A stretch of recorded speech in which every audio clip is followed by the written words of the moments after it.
সকাল থেকে তো আমি দেখছি না, আমি আইছি গ্যাস নিতে, আয়া এনে হই আল্লাহ শুনতেছি, আয়া দেখলাম কি গ্যাস কম। তো আমি সিলিন্ডার একটা এনে আইছি, আয়া দেখি যে কয়েকটা সিলিন্ডার কয়েকজন কাস্টমার নিয়ে তারা ব্যাগ নিয়ে আইছে, কোনোটাতে 2 কেজি 2.5 কেজি এরকম করে কম গ্যাস।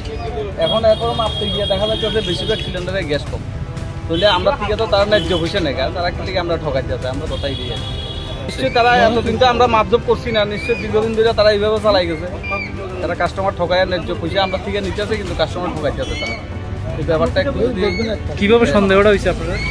একজন নিয়ে দোকানে মাপতে গিয়ে বাইরেছে যে গ্যাস অনেক কম, প্রায় 3 কেজির উপর। এরপরও বরাবর চেকিং আরম্ভ হয়েছে, 10-12টা চেক করছে, প্রত্যেকটাতে 1.5 কেজি 2 কেজি করে গ্যাস কম। এখন তো আপনারা এখন দেখছেন সব কিছু দেখা যাচ্ছে, সামনে মাপতেছে সব গ্যাস কম। তো তারা কন্টিনিউ তো এরকমই করতে আছে পাবলিকের সঙ্গে, পাবলিকের এইভাবে নাস্তা করতে আছে, আমরা এটাই কথা আছে।